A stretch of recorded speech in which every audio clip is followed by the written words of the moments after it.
Where is it?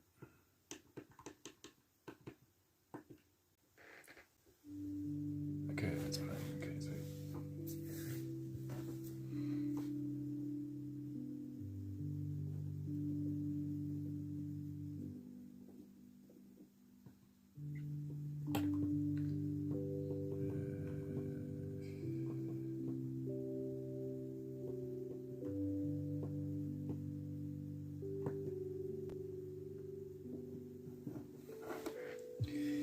oh, there you go. Hello. My face looks hideous when I'm concentrating.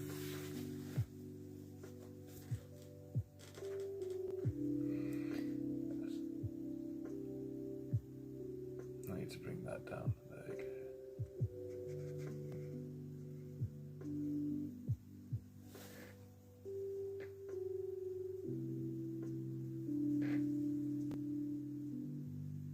That should be applied. There you go. The TikTok thing's a little bit cut off, but oh well. Hello everyone.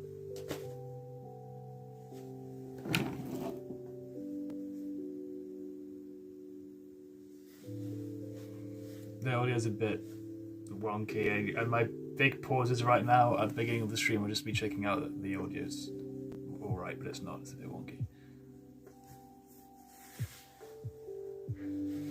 But, you know, they're not as bad as they used to be, so they should be kind of alright. It's not like a massive delay. It's still there, but it's not worrisome.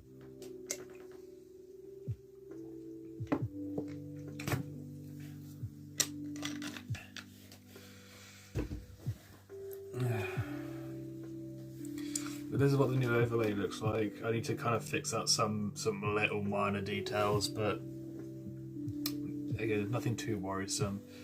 And obviously this is for Twitch. Sorry, this is for Twitch. So if you want to go follow me on Twitch, your name will pop up probably here somewhere.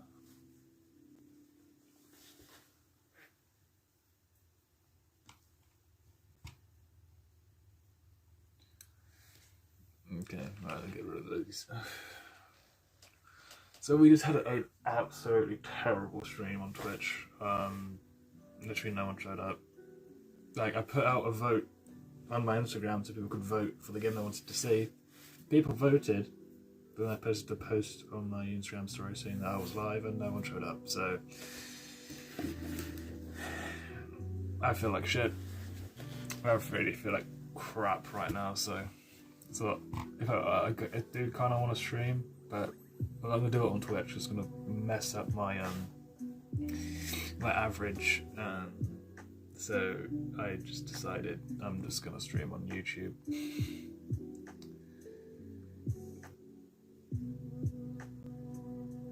I've never streamed on YouTube. Actually, I have streamed on YouTube. That's a lie. I haven't streamed on YouTube recently. I streamed on YouTube ages ago, though.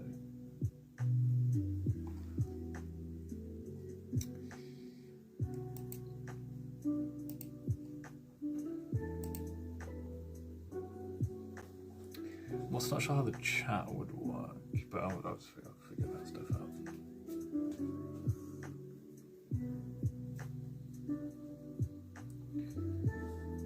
So I need to find my stream key for Twitch for TikTok as well, because I didn't know TikTok had stream keys. So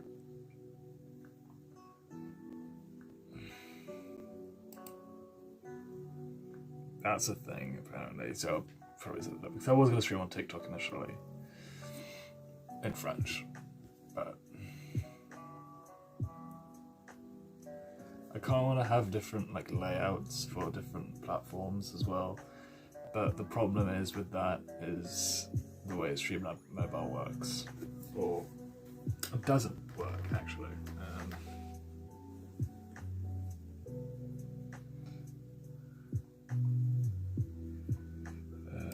I would just change the thumbnail to like at least something a bit more appealing than me very scarily touching the camera.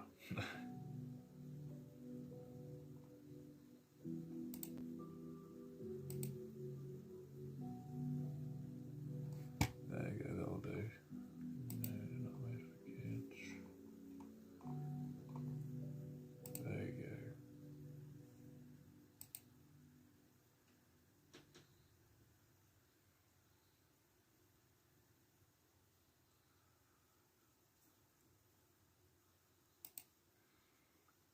There you go, we should be doing alright now.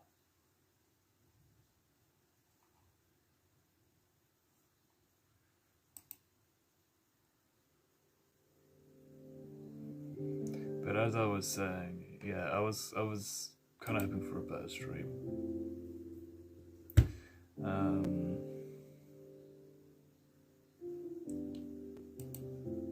Because the Saturday streams are like, you know, like my random stream moment. So like, it's when I can stream something that isn't Forza, but I'm afraid that I'm going to become the Forza guy.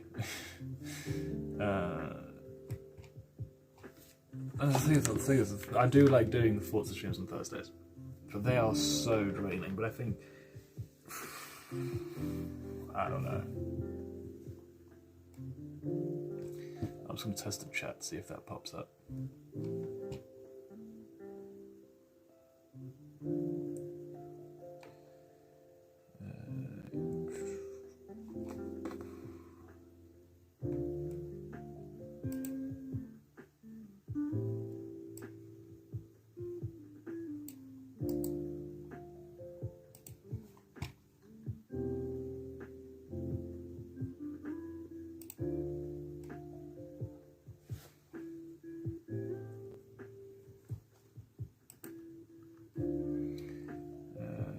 Just going to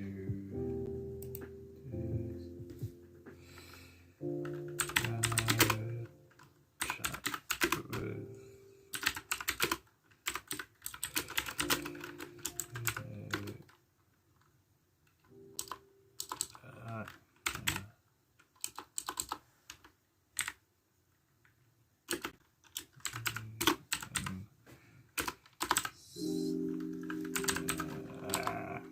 I typed really bad, so my apologies for that.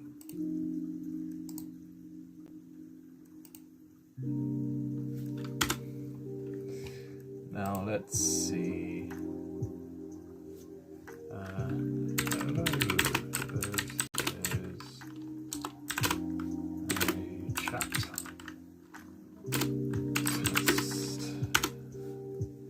So I'm wondering if it will pop up on the screen or not.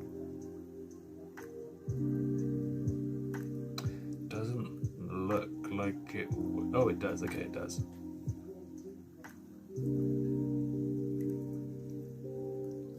Sweet. Okay. Let's just have a look at the emojis. See if they look any good.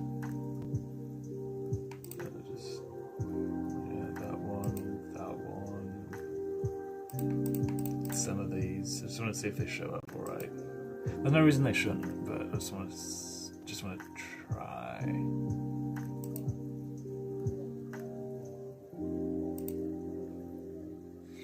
It'll take quite a bit of time to get over by the looks of it.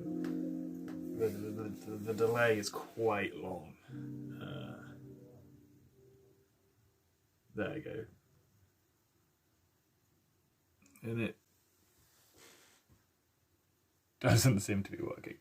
Like the camel and the bee, that's fine, but like the custom YouTube ones don't seem to be popping up on the Twitch version of the chat thing. But that's fine. I'll see the chats, the questions in the chat or whatever before they pop up on the stream anyway. So it is no biggie. Yeah, I'll keep this going for about maybe an hour. See if anyone pops in to say hello.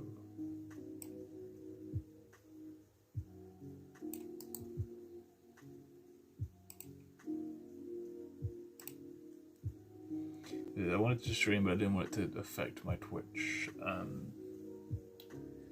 statistics.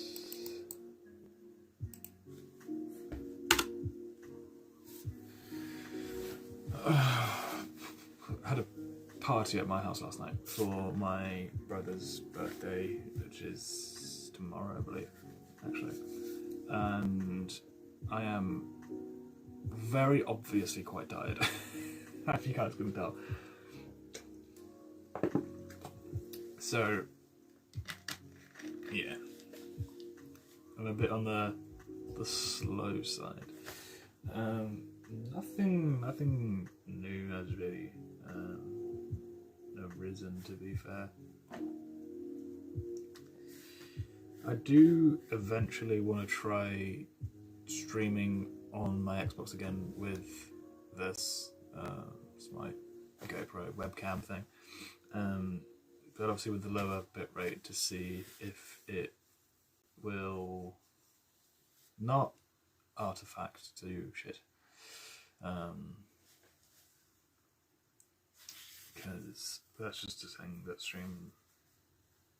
streaming does apparently on Xbox. It's like the bitrate is, you set it to automatic or put it all the way to the top, and it's like, no, it needs to be way lower than that.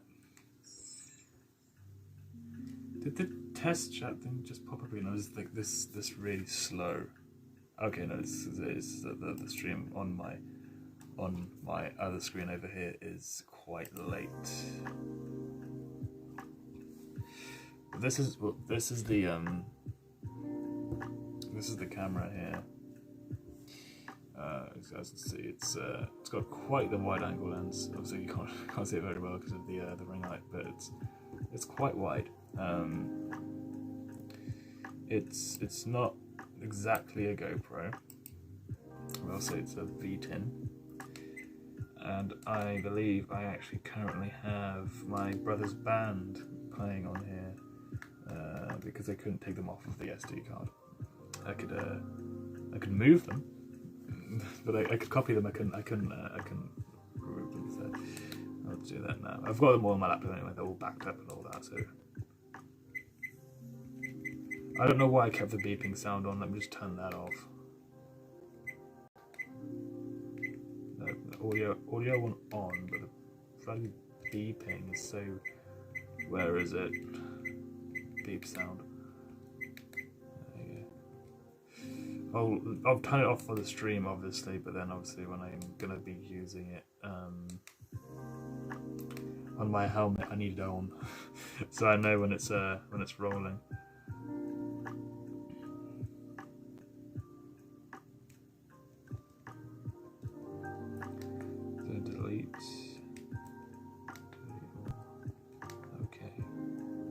So the SD card I've got in here has about 5 hours 25 minutes of footage available on it, which is remarkably a lot actually, and quite enough. Now the problem I have with this camera, I should have been this down because this is working quite well on Twitch actually, just having this down here. But my problem with this camera is mounting it. So like mounting it to like while it's in its plastic case is fine. But the thing is, if the plastic case kind of distorts the image a bit, and there's no. I'll show you this. There's no like standard screw mount thing. So like this has on this tripod here. Usually you just screw stuff on there, and like most camera equipment will fit on this here. I actually have an old camera, like an old picture camera, I believe, that actually has, the yeah. So this old camera that I believe doesn't even work anymore, right here, has a proper screw mount that allows you to do that, right? This does not, which is quite annoying. That means to try and mount it to a tripod or whatever like that, I have to use a clamp, and it has buttons all the way around it. They have a battery. It does have the battery. That's the thing. The record time on the SD card is quite long, but the battery does not tend to last very long. Where is the oh crikey, where's the bloody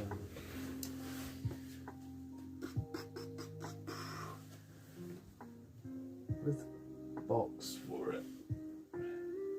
Oh, I know where it is. I put it in my laptop case.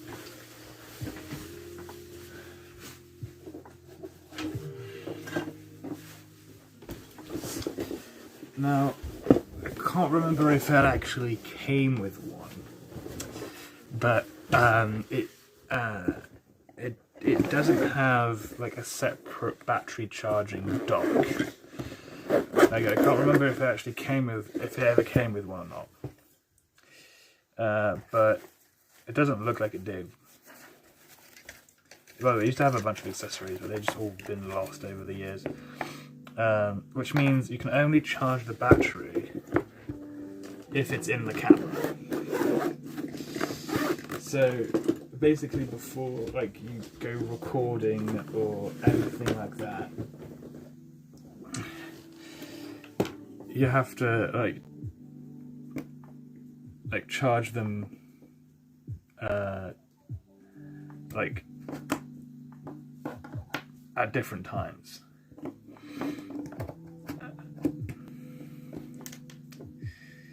I would recommend like marking these batteries so you know which one is which. How much battery does this one have on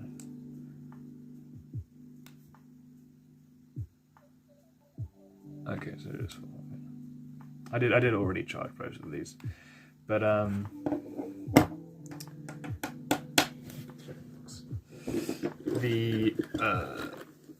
yeah, that's the thing about this the camera is that its battery time isn't great, and obviously while it's in its action case, I guess, like the plastic case that's on my helmet behind me, you can't put a charger in it.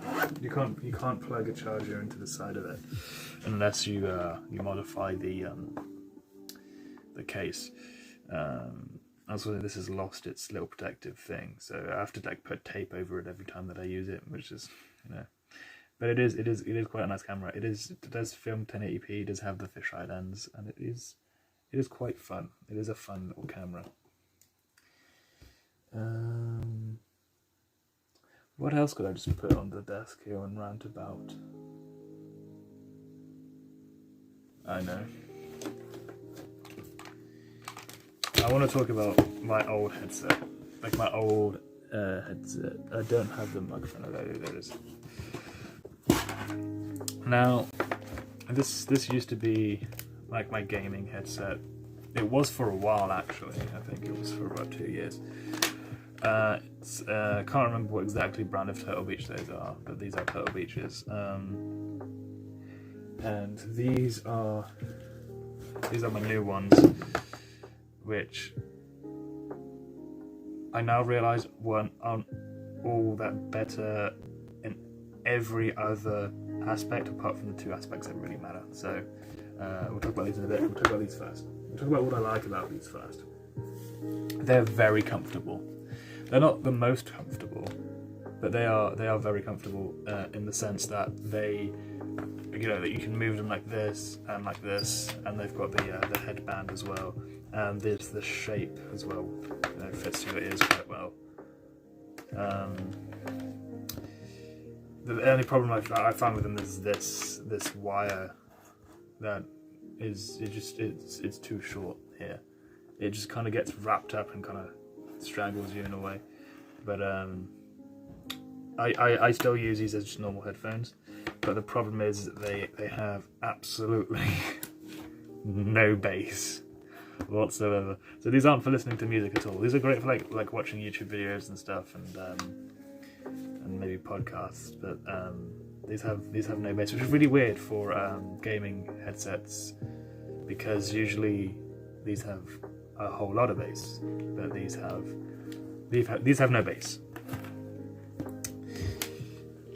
And so I'm going to bring out the new ones, which we're going to make quite a few of you groan, because these are quite fragile and flimsy and not very adjustable and all that, but the microphone and the headphones sound amazing. These are what you hear on my gaming streams, and these are Spirit of Gamer Pro 90s, I believe they're called, and they are remarkably light, which is kind of a bit of a downside when you see how flexible these are, but I'm not too afraid of these breaking. Very comfortable and squishy padding, and a decently long cable as well, which is an advantage. And this is a bit of a downside and a plus side. The downside is that it's quite close to the end of here, so it will bang around a lot if I've got the controller on the table, or if I'm like leaning close to the table. But I prefer to have it close to here than close to the controller. The plus side of it being this big is that I never lose where it is. So I can always like grab it real quick and mute myself, and unmute myself, and the volume is very nice. I'll bring my controller later as well, so you can see the other advantage of these. Actually turn it all the way up, and I'm not going to hear myself through these. Would I recommend these? No, they don't have a detachable microphone, despite how nice the microphone is. My one has a little screw or something that rattles about, and as you can see, I am actually quite scared of like pulling and pushing around with these, because they do feel like they're going to break.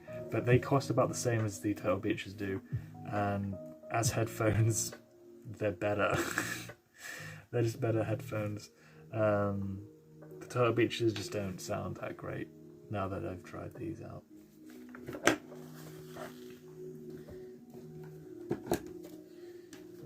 Actually leave these just around for the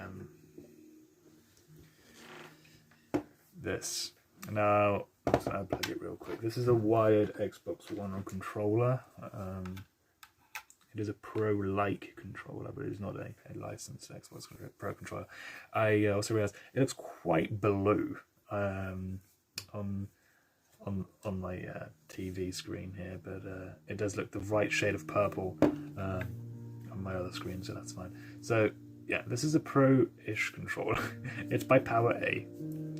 I got it literally just because it's purple. It's got a lot of knurling and stuff, which gets dirty very quickly, so apologies for any grime you see. I will have to clean it off eventually.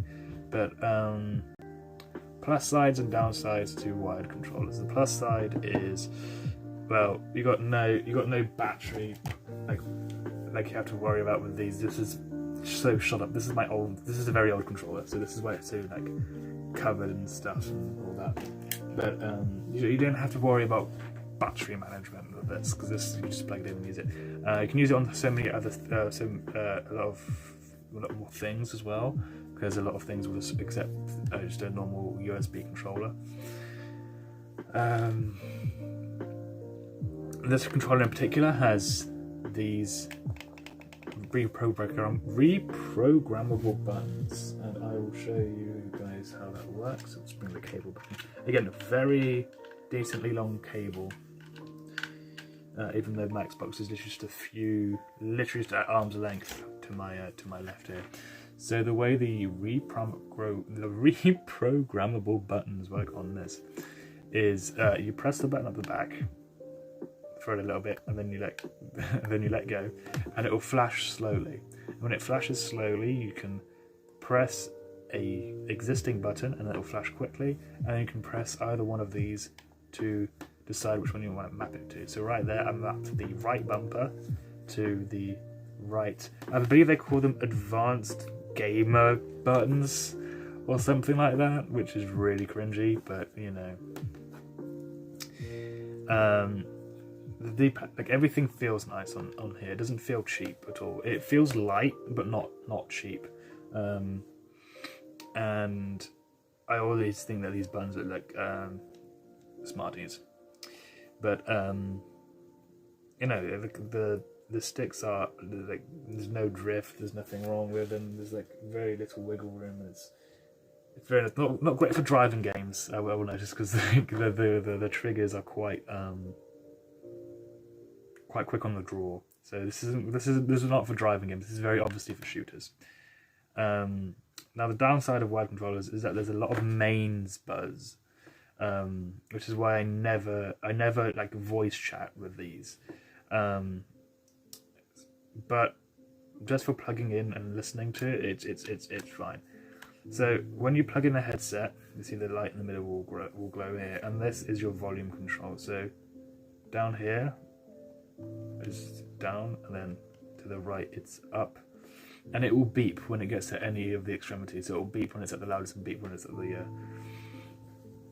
the quietest. Right now it's on mute, which is what this big red glowing thing is here, and that means that there's no main buzz. You can't hear it, and obviously whoever you're chatting with can't hear it because they can't hear you at all. But if I press this, then you will start noticing a little bit of a buzz in the headset, and other people will notice. The microphone through this is not very good, but that's not what I use this for. I use this for very long gaming on like any shooters. Like when I'm playing on my own, and I know I'm going to be playing for a while, I might as well just use this instead of using the wired controller. I use the wireless controller. I use the wireless controller for like whenever I'm chatting with anyone, and I can also plug a headset into the wireless controller and just play with this because of Copilot, which is a lovely addition.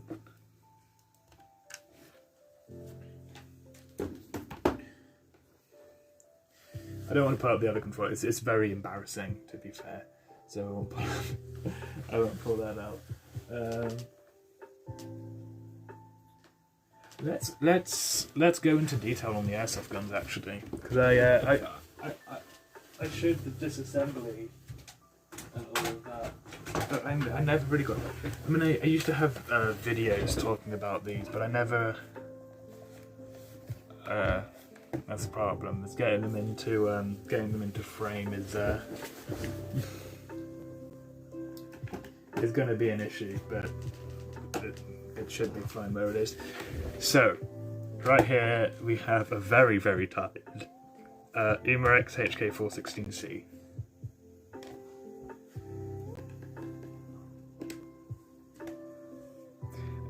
Long pause was just me checking the audio. This was my first airsoft gun. I mean, it still technically is my first airsoft gun, but so this, I wouldn't recommend this airsoft gun.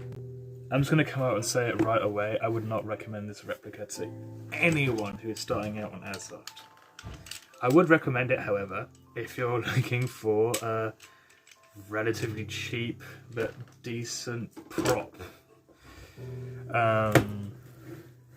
It is ABS, so it's nice and light for your actors and whatever, and you can sand it down and paint it, which I haven't done. I've covered it in a tape to make it more tan-like. It has all the attachment points, like these are all functional, they're the right width and all that for picketing attachments. The stock can come off, so you can put different stocks on there.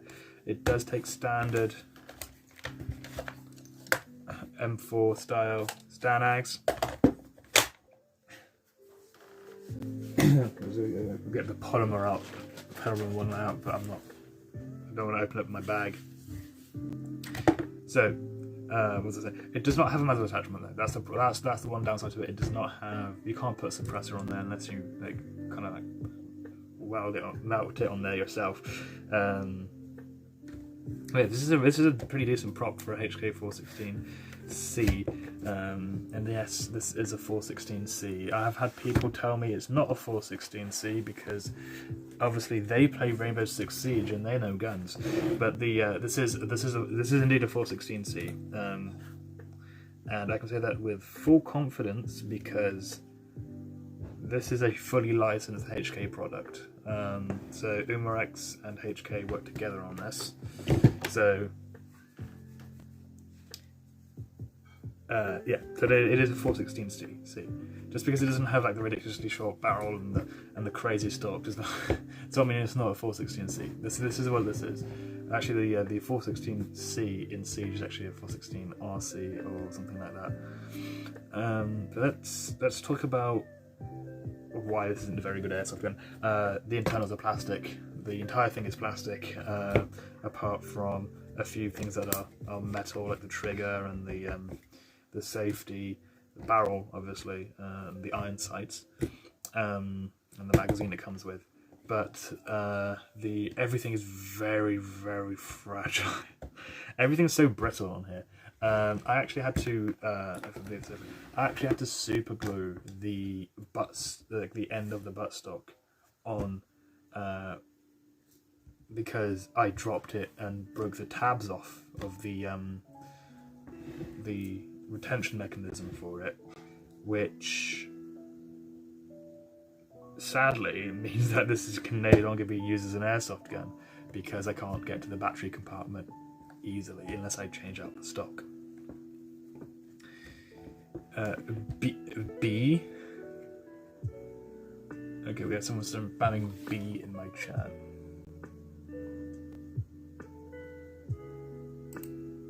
Hello, Flare150.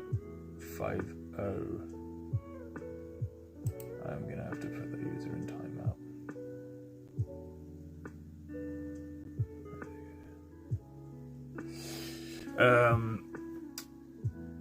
What else? It is decently accurate, but it's not powerful. It's 0.5 joules, which makes it alright for target practice, funnily enough. As long as you're not like running, like abusing this thing, you're fine. But it is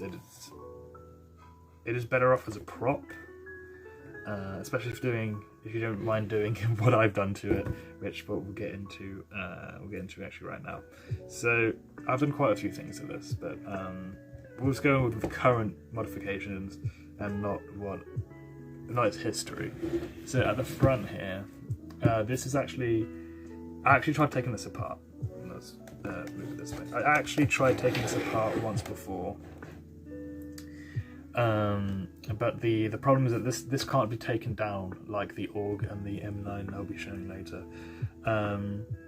This is a clamshell, like a Nerf gun. It's a clamshell, so you'd actually have to like Dremel off the muzzle bit, which is what I tried doing and failed, because despite the ABS being a bit brittle, it is still quite tough, which is quite annoying.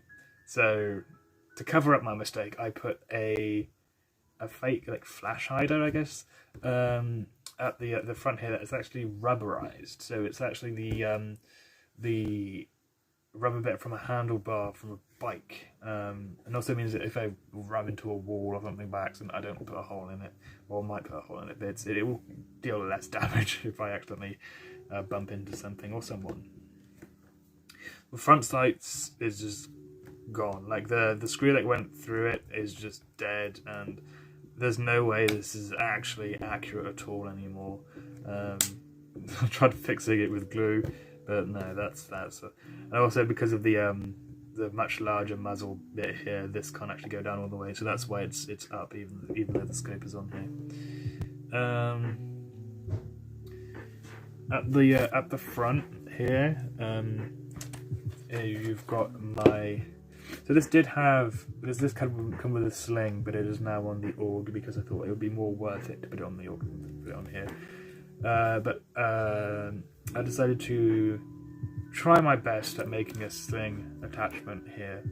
Kind of inspired by, I don't know if you guys have played Far Cry 5, but the ARs in that game have, well, most of the guns in that game have little clips here at the front, which would ideally have the sling that comes all the way to the back, and clip in here for quick removal of the firearm. I do need to sew some more of the stuff. Some of the stuff is still taped on like this, but this I did sew myself, as you can tell by how disgusting it looks. But I was already going for a very rustic look for this anyways, and that is going through this bit here at the front. This wire here, this like metallic wire, is actually it was actually from one of my plate carriers. I thought I might as well put it here. It looks cool. Doesn't serve a purpose at all. This foregrip I bought for this replica specifically when I got it. I thought this was still worth a damn. It's a decent foregrip. You have wrapped it in the same stuff as the rest of the replica, and yeah, it's decent. My one issue with it is I wish I wish that the bolts here on this side. I wish the bolts here on this side were like glued in, because I've almost lost them so many times, and it is annoying. While we're here, we'll talk about the flashlight. The flashlight whose mount actually failed me 1 week in because I am a brute, to be fair. So I actually over tightened it in a weird pattern and caused this bolt here on this side to shred its like little shelf that it sit on. So instead, and you need all four things tightened down for the flashlight to stay in, and even then it's not the best. Actually, it seems to be holding the pretty fine. So why is the elastic band here? Oh no, I'm just going to leave it there. But yeah, so there's a screw with a nut there and some glue here to stop myself from hurting myself on the spiky bit. The rest of the mount is fine, but it's just that those screw things weren't the best. The flashlight itself is quite a nice flashlight. It comes with its own rechargeable battery and a battery charger. It's one of these. Looks very cheap and not very trustworthy, but to be fair, it's not too bad. It is a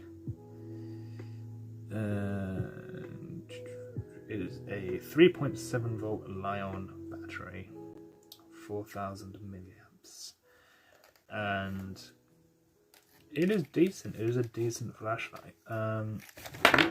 It did come with a pressure pad, but that failed on me as well, because again, I am a brute.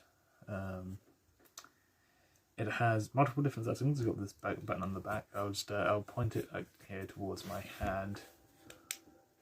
Oh, did I put the battery in wrong? Of course I did. How much did I put the battery in wrong? There you go. I did. Right, so here's its brightest setting right here, and then you have decreasing levels of brightness, so that's slightly less bright, and that's, I believe, the dimmest. You've got strobe. It does strobe quite fast in real life, and we have SOS, which actually spells out SOS in Morse code. And that is all the settings that are on there. Quite nice flashlight. Probably should have said something about photosensitive warnings beforehand, but well, there's no one really watching right now, so no big deal. Here's the rear iron sight that I've mounted in front of the scope because I wanted the scope further back. Sadly, does not have these thumb screws that the ACOG does. It doesn't even use the Allen key that I have. It just uses a normal Phillips head screwdriver. You unscrew it here, and then again, not captive either, so you got to make sure you don't lose it. And yeah, it's got the different adjustments and all that. These iron sights are actually very nice iron sights, but they're mounted to a pile of garbage. Talking about something that's very nice that's mounted to a pile of garbage, here's my ACOG. It's not actually zeroed for this because obviously this gun doesn't actually, it does shoot, but it's just, it shoots like 9 times out of 10. That's actually very nice for me to say. It shoots 6 times out of 10. But let's move this out of the way real quick. Where's this ACOG that I've got that is very dirty? Where's my rag? I know I have a rag for it somewhere.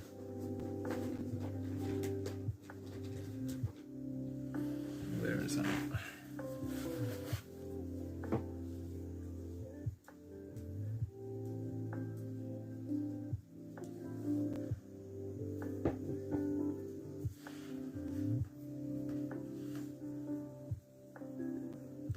Okay. Now this is pretty cheap, to be fair, as far as ACOGs go.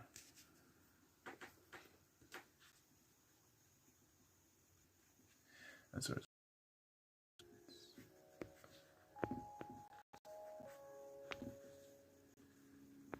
there you go. All right. Actually, let's see if I can change the lighting here. Yeah, cold was the better one, I believe, if I remember rightly from our tests. It's slightly dimmer and it doesn't hurt my eyes. So here's the ACOG. This is pretty cheap when it comes to ACOGs. You'll see that in a bit. I literally got this on a whim because it was it was on sale. I paid it in like 4 installments. I got it for $80. It is fully fiber optic. I don't know if I'll try my best to try to show you guys in a bit how that goes. Now, you're probably wondering where could they have possibly cheaped out on this? The glass? No, the glass is pretty nice. It's actually on the adjustment screws. They have used probably one of the softest metals I've ever seen for these adjustment screws. You can't really see because of the focus, but that is almost completely shredded, and that is using just a normal screwdriver as well, and it is just quite annoying.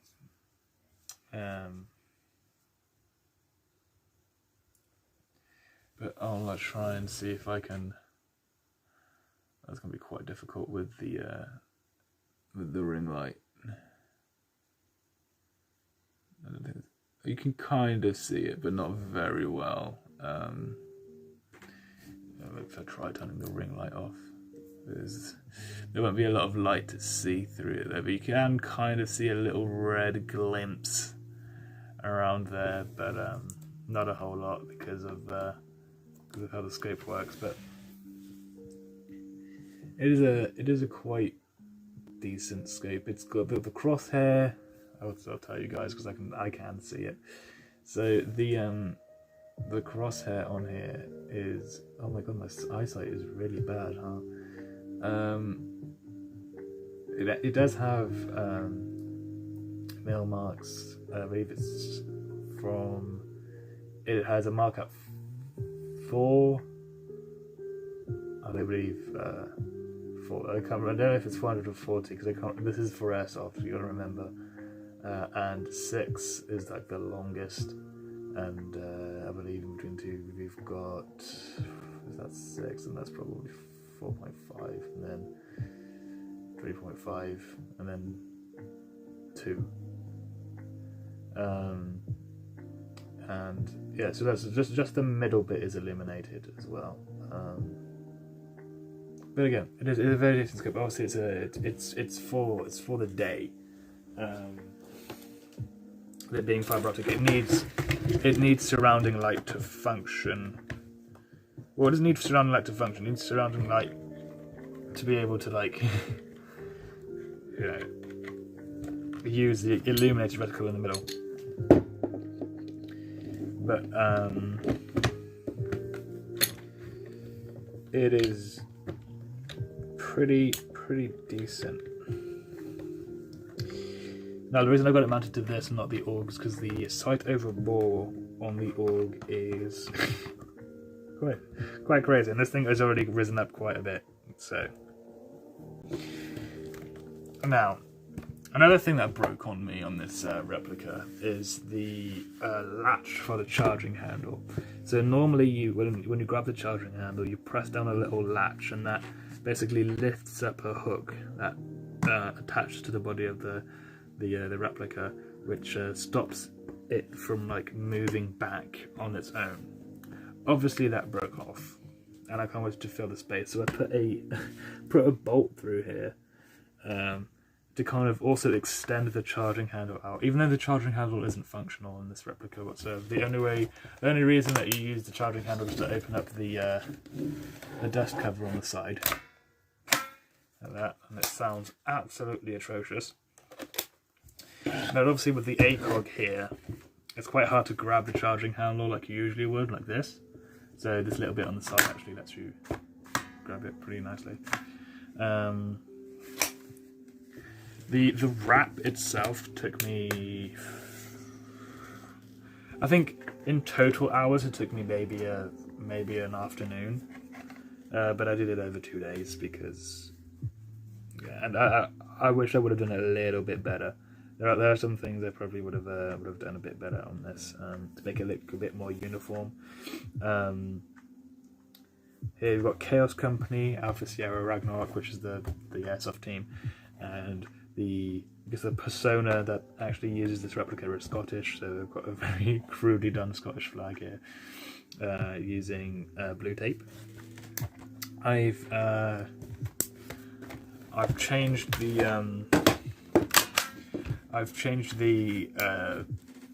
markings here. Well, I haven't changed them obviously because they're covered in with the tape.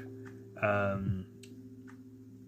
decided to just do my own one, so red is safe, and then 1 is fire, and then 3 on the side here is full auto. They're actually different on the other side as well. So on the side, it's actually done in a different pen, and this doesn't actually move. This little indicator here doesn't move at all. So apparently it's always on semi-auto or R for repetition here. A auto and S is safe, obviously.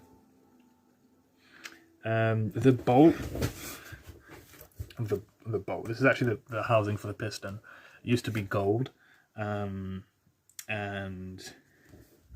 quite ugly as well. So to make it kind of like more like uniform and flat, I think I covered it in tape and glue, and just used marker to cover it up and taped over that. This is the hop-up adjustment here, and from a distance away it doesn't look too bad. This looks like a very, very, very well oiled bolt. And yeah, that's pretty much it for this. See the Chaos Company logo is somewhere under there. I'll show you the removable stock. So, also at the end of the lanyard here, there's a Allen key for adjusting the. Well, the only thing you can really do on this replica is actually take the flashlight off this mount, but it also is good for the other optics that I use, and for removing the foregrip as well. So if you guys don't know how to take off a stock on an M4 platform rifle, well, at least the style of one, the way you do it is that you pull, instead of pushing down like you usually would to adjust the length, you'd actually pull up on the back here. And obviously with the tape wrap, this is quite a snug fit, which is better because the fitment was terrible originally. And then you can just start pulling it off and it will come off the end like that. And there you got your stock.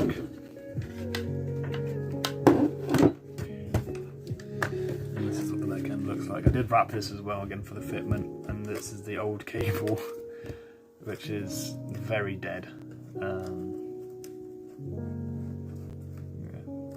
Let's put that all the way at the back of the buffer tube of shame. So the fitment is quite tight, which is nice because it doesn't feel like crap anymore. Yeah, so that's the H case. Let's go get the org.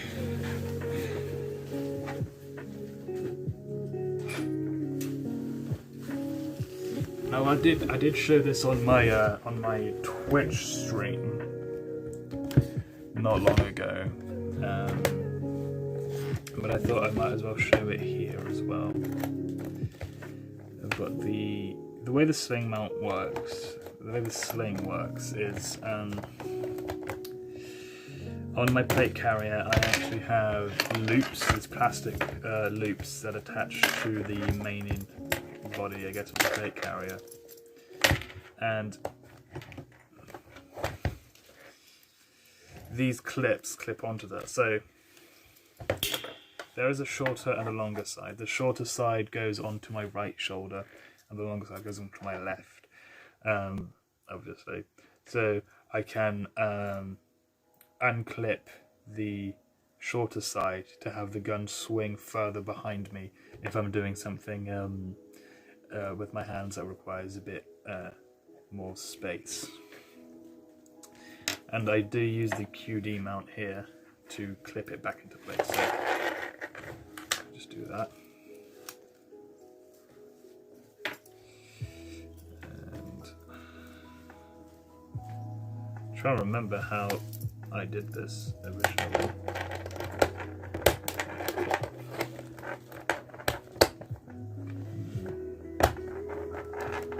Clip that in there.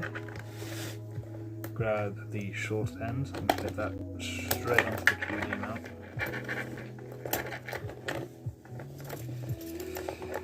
Oh, I did this so convoluted. Why did I do this like this?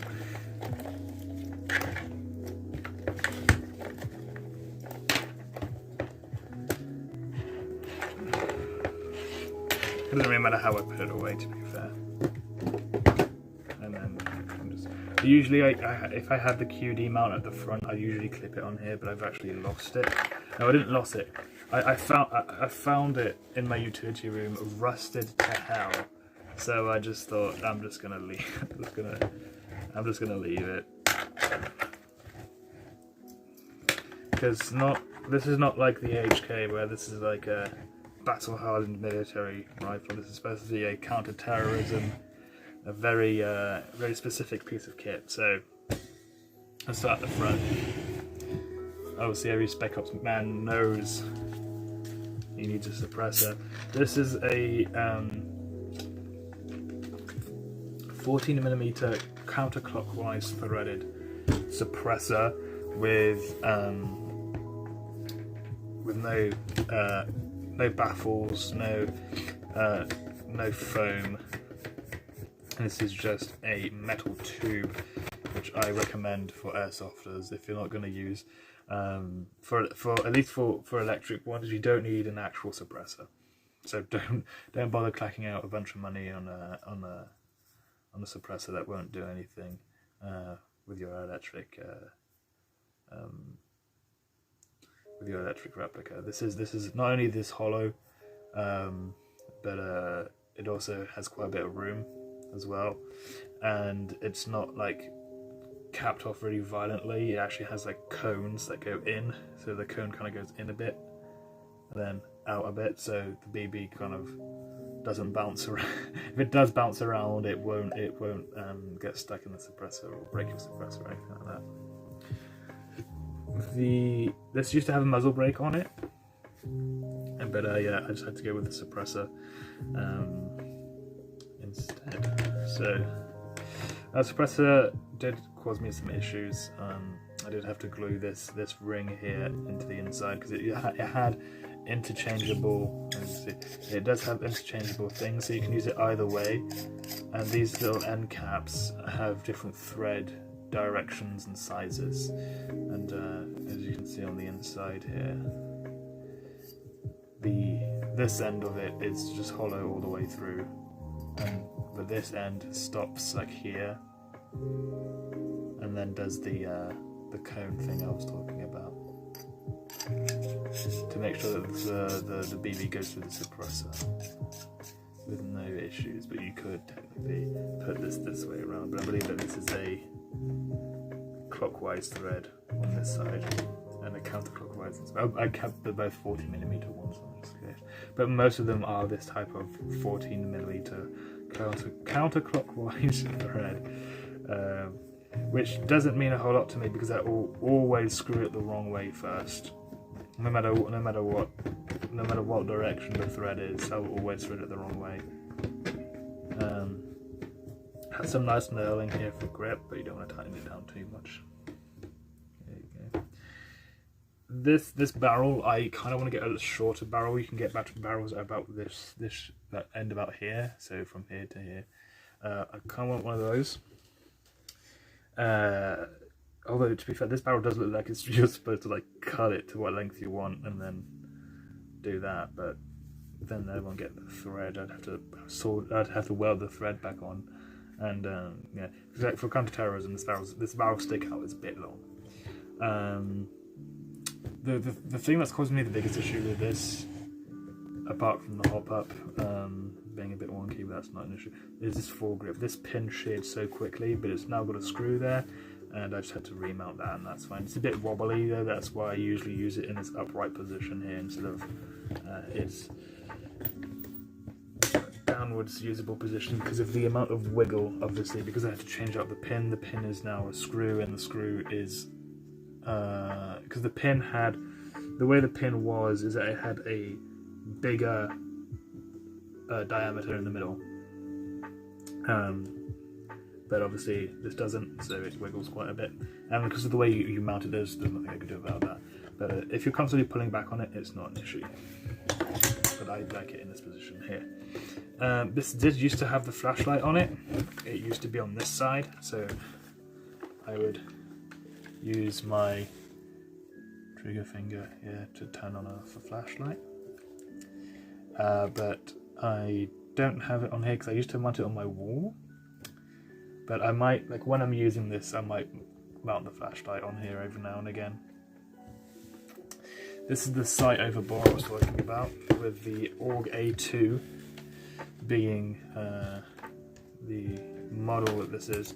You can see that you've already got this amount of height over your barrel, and the ACOG would be about this high. So even with this Coyote, this height over bore is quite impressive. But this can adjust way lower than the ACOG can,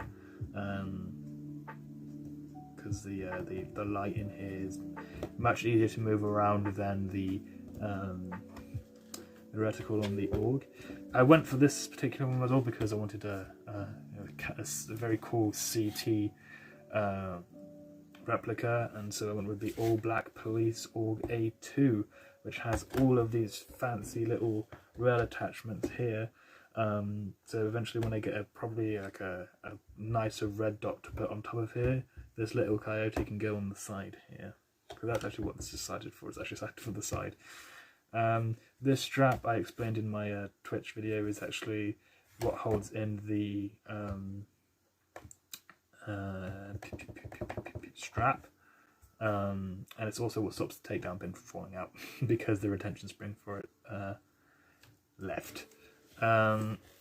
This does have a workable charging handle that feels much nicer than the 416 one does, because it actually pulls this back and open, and it moves a whole lot more stuff. Even though it fulfills the same purpose of opening up the door for the hop up here, it just feels much nicer because it's just so much chunkier and does a whole lot more stuff than the. It feels like it does more stuff, you know, than the HK one does.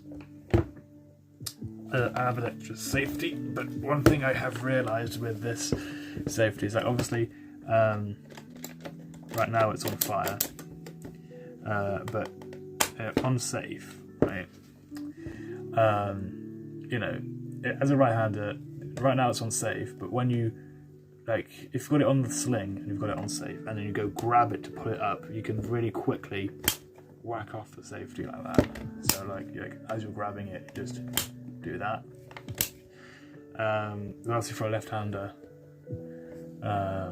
it's more complicated, and especially as a right-hander who switches shoulders, obviously, for going around corners like everyone should. Sometimes I have found myself accidentally putting it on safe whilst switching hands. But that's just an issue with training and not really an issue with the org itself. The org, like this org, like its real life counterpart, has proprietary waffle magazines, as they're called, and this replica is not compatible with Stanag magazines. But these are very. This is actually an aftermarket magazine that I bought. I bought 2 of these, and these were very nice. They do have the round markings for some reason, even though these are not transparent at all. But you know. And this little wrap here is actually a strap from a watch. It just makes grabbing the magazine easier and identifying which magazine is which quite easy as well. The battery compartment is found in the back here by removing this rubber piece. You basically squeeze both sides here and then pull it out. I don't know why I tried it the wrong way first, but here you can see the battery compartment, and you can also quick change the spring for the system back here as well by taking off this panel, and you'll have direct access to the piston. And on the real version of the org, this is actually where you take the trigger control group out, literally by pushing down on the tab and pulling it out. You can fit. You can't fit obviously nunchuck magazines here, because you can fit crane mags in here, crane batteries in here, and so not like the HK. We'll go on for a few more minutes. We won't do the M9. Unlike the HK, this does actually take down quite a lot like its real life counterpart. Let's move this back up here a bit. So. Yeah, so like its real life counterpart, this does take down. I'm not going to push down the takedown pin because I have to take off the sling and all that. But I will take off. I won't take off the magazine, but I will show you the at least the barrel. So you pull back on the charging handle. You rotate the pin here, and then you can rotate the barrel that way. Pull it out. And this is what makes the strength of the org. Is its very, very quick change barrel. And you can see, let's bring this up, this would be a very nice length, because like that, if I could get a barrel that just barely sticks out the front there, obviously it wouldn't make a whole lot of sense because this is the gas system here, so maybe about where that ends there, that could be nice. Because that's like really compact, but like the barrel is still this long because it's a bullpup. But this would be such a nice length for, and it's so cute looking. But you know, like, this is how long the barrel is, right? So you know, on a normal gun, this would stick out this much, but on a bullpup, it does not. And that's the thing about the org, is that you can take it down like this, like, because everything kind of just spews out the front. It's very easy to take down. thank you guys for joining me on the stream. I am now going to probably play something, or I don't know. But anyways, thank you guys for popping by.